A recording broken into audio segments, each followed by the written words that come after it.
I will advise this way.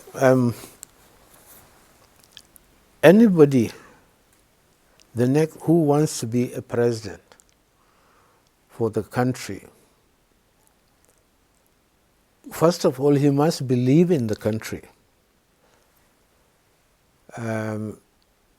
Secondly, it's not going to reinvent the wheel. He must be somebody who can feel comfortable to go and live in any part of the country.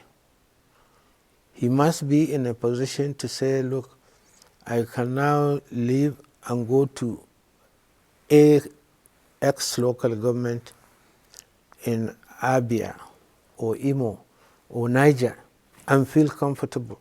I may have one or two friends there. So his knowledge of Nigeria must be very paramount, and he must understand the people.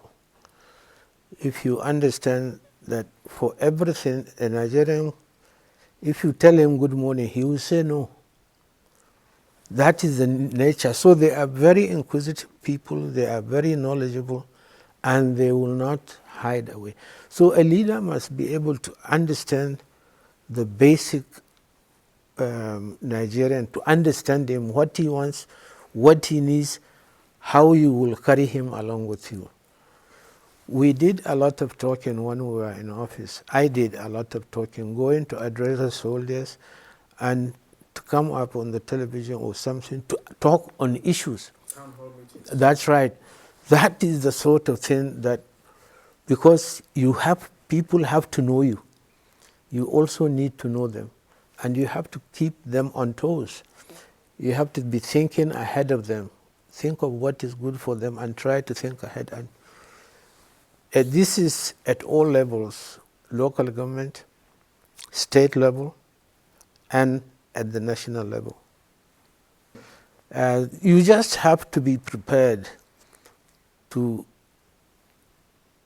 be very, very, very tough, because it is true we are running and we will be running a democracy, but it's not, we haven't reached the level where we don't have the institutions of democracy that are working very well. Our institutions must be above partisan politics and so on and so forth. You have to have a lot of knowledge, be it business, be it academic and so on,